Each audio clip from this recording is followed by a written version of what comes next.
मध्य प्रदेश के धार में भोजशाला का मुद्दा फिर से गर्मा गया है। भोजशाला को हिंदू पक्ष मां सरस्वती का मंदिर जबकि मुस्लिम कमाल मौला की मस्जिद होने का दावा करते हैं। हर मंगलवार और साल में एक बार वसंत पंचमी को हिंदू पूजा करते हैं जबकि शुक्रवार को मुस्लिम पक्ष जुमे की नमाज पढ़ता है। लेकिन 2006, 2013 और 2016 के बाद 2026 में एक बार फिर से वसंत पंचमी शुक्रवार को पड़ रही है। पुलिस और प्रशासन की चिंता बढ़ गई क्योंकि इससे पहले 3 बार ऐसे मौके पर तनाव के हालात बने थे। आप रिपोर्ट देखिए, फिर चर्चा शुरू करते हैं।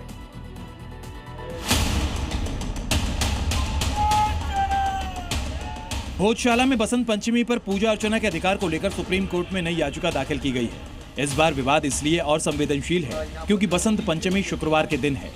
हिंदू पक्ष ने सुप्रीम कोर्ट में याचिका दायर कर शुक्रवार को वहां होने वाली नमाज पर रोक की मांग के साथ साथ पूजा अर्चना की इजाजत मांगी है। बसंत पंचमी फ्राइडे के दिन पड़ रहा है और वहाँ पे कम्युनल हार्मनी मेंटेन रहे और लॉ एंड ऑर्डर डिस्टर्ब ना हो, इसलिए हमने सुप्रीम कोर्ट के सामने ये याचिका लगाई है कि उस दिन हिंदू समाज के लोगों को एक्सक्लूसिव राइट मिले पूजा पाठ का बसंत पंचमी के दिन, और संभावित है कि मामला सुप्रीम कोर्ट में जल्दी सुनवाई पाए। लेकिन भाईचारे का मुद्दा दरकिनार कर मुस्लिम पक्ष इसे अपना अधिकार बताते हुए नमाज पढ़ने की जिद पर अड़ा हुआ है। ये कमाल मौला मस्जिद है, आइंदा भी कमाल मौला मस्जिद रहेगी। जैसे इसमें आज नमाज होती है वैसे भी आइंदा नमाज होती रहेगी। हिंदू पक्ष ने भी ऐलान कर दिया है कि भोजशाला मां सरस्वती का मंदिर है और बसंत पंचमी पर पूरे दिन अखंड यज्ञ होगा। क्योंकि हमारे पास एक ही मंदिर है जहाँ माँ का जन्म मना सकते हैं, और आपके पास धार्मिक शहर में 24 मस्जिदें हैं जहाँ प्रतिदिन नमाज पढ़ते हैं। तो नमाज का विरोध नहीं है, जिस दिन नमाज का विरोध करना होगा तो साल में 52 सप्ताह हमारे पास है। सुप्रीम कोर्ट के फैसले का इंतजार दोनों पक्षों को है, लेकिन प्रशासन की चिंताएं बढ़ी हुई हैं। पुलिस तैयार है, शांति की अपील की जा रही है, लेकिन बड़े सवाल भी उठ रहे हैं। जुमा हर हफ्ते, बसंत पंचमी साल में एक बार, तो विवाद क्यों? मां सरस्वती की आराधना से हिंदुओं को रोकने की साजिश है। बसंत पंचमी से पहले जुमे पर अचानक क्यों बढ़ी नमाजियों की भीड़? शहर में 24 मस्जिद, भाईचारे के लिए एक दिन नमाज कहीं और क्यों नहीं संभव? और एक बड़ी खबर दर्शकों को पहले बता दें, धार भोजशाला को लेकर याचिका दायर की गई। हिंदू पक्ष की सुप्रीम कोर्ट में याचिका। वसंत पंचमी के दिन पूजा की मांग की गई है और जुमे के दिन शुक्रवार को वसंत पंचमी इस बार है। 23 जनवरी को पड़ रही है वसंत पंचमी। तो देखना यह होगा अदालत का क्या रुख होता है। मामला अदालत में है। वसंत पंचमी के दिन पूजा की मांग की गई है और देश की सबसे बड़ी अदालत में इसी से संबंधित याचिका लगाई गई है। 23 जनवरी को जुमे के दिन वसंत पंचमी है और धार भोजशाला को लेकर यह याचिका दायर की गई है। तो शुक्रवार को वसंत पंचमी की पूजा होगी या नमाज, यह सवाल बना हुआ है। हिंदू पक्ष की तरफ से अदालत में याचिका लगाई गई है, मांग की गई है कि वसंत पंचमी वाला दिन है तो उस दिन पूजा पाठ के लिए वहां पर इजाजत दी जाए। 23 जनवरी को दरअसल इस बार जुमे के दिन वसंत पंचमी है। तो धार भोजशाला को लेकर यह याचिका दायर की गई है। और बातचीत करने के लिए जो मेहमान मेरे साथ जुड़ गए हैं उनसे मैं आपका परिचय करवा दूं। आचार्य विक्रमादित्य धर्मगुरु हमारे साथ मौजूद हैं स्टूडियो में। स्वामी वेद मूर्ति महामंडलेश्वर हैं, आपसे भी बातचीत होगी। नाजिम खान इस्लामिक स्कॉलर के तौर पर हमारे साथ जुड़ गए हैं। मोहम्मद उस्मान के पास भी आपको लिए चलेंगे, वो भी इस्लामिक स्कॉलर हैं। और नवीन जिंदल हैं, राजनीतिक विश्लेषक के तौर पर हमारे साथ मौजूद हैं। पहला सवाल आचार्य विक्रमादित्य आपसे ही है। आप तो ये कहेंगे ही कि पूजा वहां होनी चाहिए, लेकिन तर्क इसके पीछे क्या है, क्यों होनी चाहिए? तर्क वहाँ साक्षात परिसर है, उस परिसर को जाके देखें, दर्शन करें।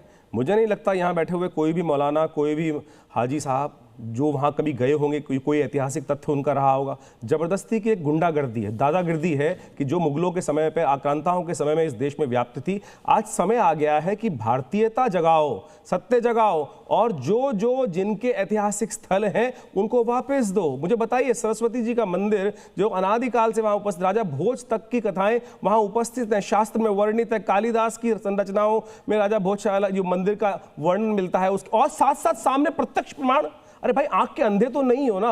इसके बाद भी हट धर्मिता, ईमान, अगर इस्लाम यही सिखाता है तो भाई मुझे समझ में नहीं आता ऐसे इस्लाम का फायदा क्या है। आप सत्य को समझो और एक बात, भारतीयता को जगाओ, अपने पूर्वजों को समझो कि जो स्थल ऐतिहासिक हैं। आप मस्जिद बनाए, कहीं बनाए, कोई दिक्कत नहीं है भाई, नमाज पढ़ने में कोई दिक्कत नहीं है। आप तो जबरदस्ती मंदिर में, राम मंदिर में पढ़ के घुस के पढ़ने का प्रयास करते हो। मैं कह रहा हूं ये स्थिति आप सामने आपके रही है, तो आज समझने की आवश्यकता है। वो स्थल अनादिकाल से सरस्वती जी का मंदिर है। लेते हैं। नाजिम खान, क्या ये आप लोगों की हठ धर्मिता है?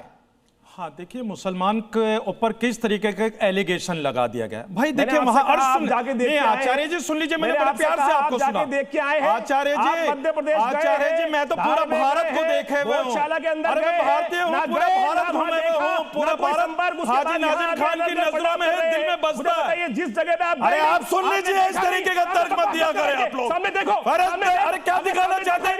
ये सुप्रीम कोर्ट के अधीन है भाई, सुप्रीम कोर्ट के अधीन है, सुप्रीम कोर्ट फैसला देगा, लेकिन उससे पहले जो आप फैसला दे रहे हैं ये गलत है भाई। आप सुप्रीम कोर्ट को नहीं मानते? अखिलेश जी, ये क्या है भाई? आप देखिए, यही तो भारत है कि भी वहां पर आचार्य विक्रमादित्य जी ने अपनी आवाज रखी, लेकिन हाजी नाजिम खान की आवाज को दबाने की कोशिश कर रहे हैं आचार्य विक्रमादित्य भाई। मुस्लिम हूँ इसलिए मेरी आवाज दबा रहे, भारतीय मुस्लिम हूँ, लेकिन भारत का संविधान मेरी आवाज दबने नहीं देगा इंशाल्लाह। और सुन लीजिए, अभी आपने अयोध्या का भी जिक्र करा, आपने अयोध्या का जिक्र करा, वहां पर एक मुस्लिम मंदिर में जाकर राम मंदिर में नमाज पढ़ लेता है। कैसे पढ़ लेता है? अरे कैसे वजू करता है वो, और कैसे नमाज अदा कर लेता है, जबकि वहां पर तो सिक्योरिटी बड़ी टाइट है। अरे मैं कह रहा हूं उसकी जांच होनी चाहिए, हो सकता है कि वो प्रायोजित हो, लेकिन यहाँ पर मुसलमानों के नाम पर आप मुस्लिम कम्युनिटी को टारगेट करते हैं। और सुन लीजिए भाई, देखिए बसंत पंचमी, सुन तो लीजिए, अरे बड़े विचलित हो जाते हैं आचार्य जी। अच्छा झगड़ा मत करिए, एक मिनट, झगड़ा मत करिए। नाजिम खान, एक मिनट। आचार्य जी थोड़ा सा धैर्य रखिए। आचार्य जी थोड़ा धैर्य रखिए। नाजिम खान 20 सेकंड में खत्म करिए जल्दी से। आप मेरे साथ और भी मेहमान हैं, जल्दी से फौरन पॉइंट पे। अखिलेश जी देखिए, सुप्रीम कोर्ट के अधीन है, सुप्रीम कोर्ट का जो फैसला होता है हम लोगों के लिए सर्वमान्य होता है। ठीक है, चलिए ये बात हो गई, सुप्रीम कोर्ट का फैसला सर्वमान्य होगा। फिर स्वामी वेदमूर्ति जी, सवाल ये खड़ा होता है कि फिर क्या हठ धर्मिता आप लोगों की तरफ से है? देखिए अखिलेश जी, सरस्वती महाभागे विद्या कमल लोचनी विद्यारंभम करिष्यामि प्रसन्नो भव सर्वदा। मां सरस्वती का दिव्य स्थान है और वहां पे वाग देवी विराजित है। आप कभी अगर गए होंगे तो वहां जाकर के देख लीजिए, प्रत्यक्ष वहां दिखाई दे रहा है कि मां सरस्वती का वह सिद्ध स्थान है। वहां पे हवन कुंड विद्यमान है। वहां पे आप जाएंगे तो स्तंभों में हमारी देवी देवताओं का चित्रण है, और ये तो 1400 साल पहले वाले हैं। हमारे यहाँ कई हजार साल पहले से वहां पे वह प्राचीन मंदिर स्थित है, और वह मंदिर में पूजा पाठ हवन होता रहा है। और विशेष करके बसंत पंचमी के पावन पर्व पे, बसंत पंचमी के पावन पर्व पे सभी सनातनी एकजुट होकर के वाग देवी का पूजन करते थे, आराधना करते थे, लेकिन विधर्मियों के द्वारा वहां तोड़ा गया और मूर्तियों मोहम्मद उस्मान, लेकिन अब हिंदू समाज चुप नहीं बैठेगा। अब मोहम्मद उस्मान चर्चा में आइए और ये बताइए, आप सुन रहे हैं स्वामी वेदमूर्ति जी कह रहे हैं कि प्रत्यक्ष को प्रमाण की क्या जरूरत है? देखिए, मैं सबसे पहले तो आपसे भी अनुरोध करूंगा, अपने एंकर होने का फर्ज निभाएं और एक दूसरे के मामले में दखलंदाजी से लोगों को रोकें। और मैं बात अपनी यहां से शुरू किया देता हूं कि ये नफरत बुरी है, न पालो इसे। ये नफरत बुरी है, न पालो इसे। दिलों में खलिश है, निकालो इसे। न तेरा न मेरा। आपने पाल रखी है, सुनिए तो बोलने दीजिए। आचार्य पाल रखी है, आचार्य जी बोलने दीजिए। दिखाई दे रहा है, आचार्य जी उनकी बात तो आ जाने दीजिए। आचार्य जी, आचार्य विक्रमादित्य जी, आचार्य विक्रमादित्य जी उनका पक्ष आ जाने दीजिए। हर किसी के मन में ये दिखाना चाहते हो कि आज भी हम हिंदू। आचार्य जी आप सुन तो लीजिए, मैं आप ही के पास आऊंगा, जवाब दीजिएगा। आचार्य विक्रमादित्य, मेरी आपसे गुजारिश है, मैं आपके पास आऊंगा, अपनी बात रखिएगा, लेकिन उस्मान जी को कंप्लीट करने दीजिए। उस्मान जी जल्दी से फटाफट। धर्मगुरु बन जाएंगे, और जब तक आप ये बात नहीं समझेंगे तब तक काम चलने वाला नहीं। की आवश्यकता आपको है, हमें मोहम्मद उस्मान अपनी बात रखिए, इनको मत संबोधित करिए, अपनी बात रखिए। सिखाए साहब, ये बहुत दिक्कत की बात है। हम आपसे चाहते हैं, इस समय बड़ा अजीब माहौल पैदा करने की बात की जा रही है, और जहां पर यह बात की जा रही है भोजशाला की, तो देखिए भोजशाला का मामला, जब हम दोनों पक्षों की अगर हम बात करेंगे कानूनी दृष्टि से, तो ये वहां पर विवाद शुरू हुआ 1902 में, और उसके बाद 1935 में, 1952 में, और ये तमाम तरह से कोई दिक्कत की बात वहां नहीं रही। और 2003 में भी इसी किस्म के वहां आदेश रहे कि नमाज वहां होती रही।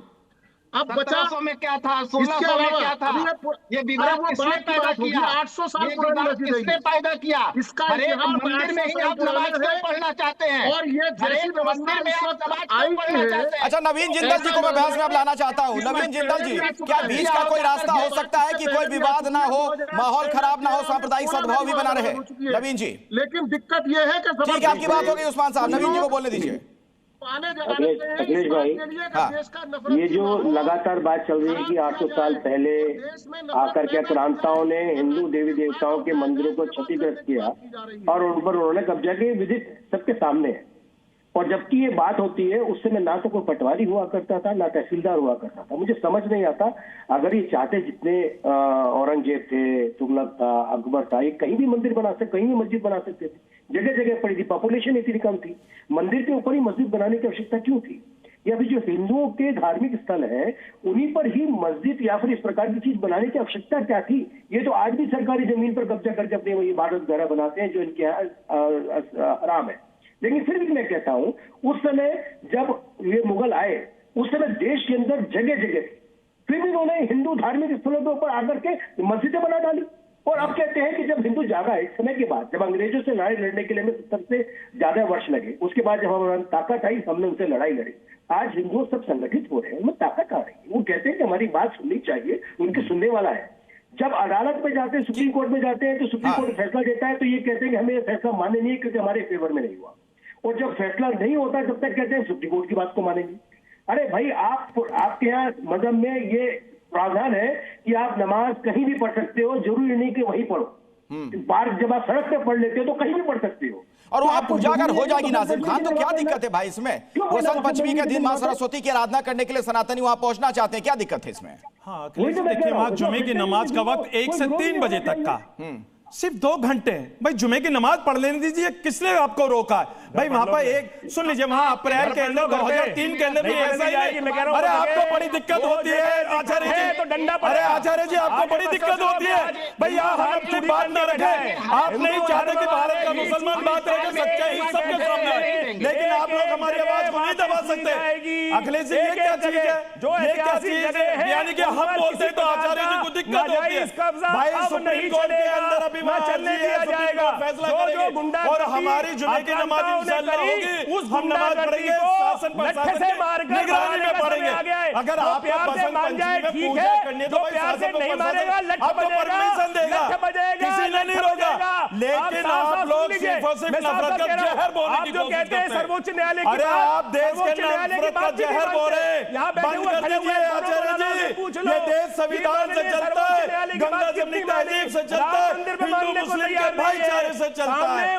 लेकिन आप लोग सिर्फ और सिर्फ, आज आपने कहा कि मुसलमान जुमे की नमाज ना पढ़े, वहां उसको देखने को क्यों ना पढ़े जुमे की नमाज? लातों के भूत है, बातों से कोई मानने वाले नहीं है। अब समय आ गया है कि आचार्य जी भारतवर्ष सुन लीजिए, अपने को जागना पड़ेगा। जो भाषा का प्रयोग जो आप कर रहे हैं गलत कर रहे हैं। भाई संविधान के दायरे में रहकर बात कीजिए आप लोग। हम जुमे की नमाज पढ़ेंगे, सुप्रीम कोर्ट का आदेश आएगा तो इंशाल्लाह।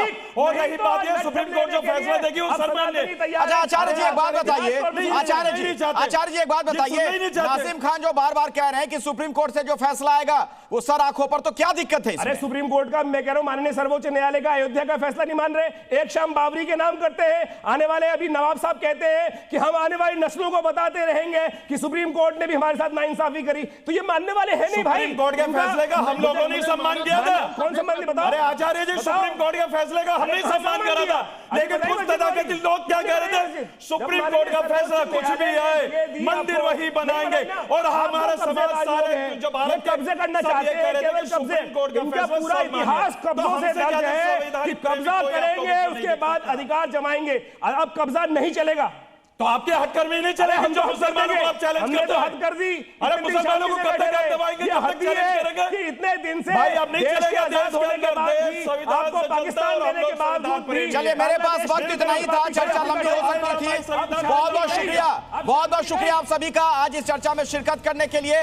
सुप्रीम कोर्ट का इसमें क्या रुख होता है ये देखना होगा, हम सभी को उस फैसले का इंतजार करना चाहिए।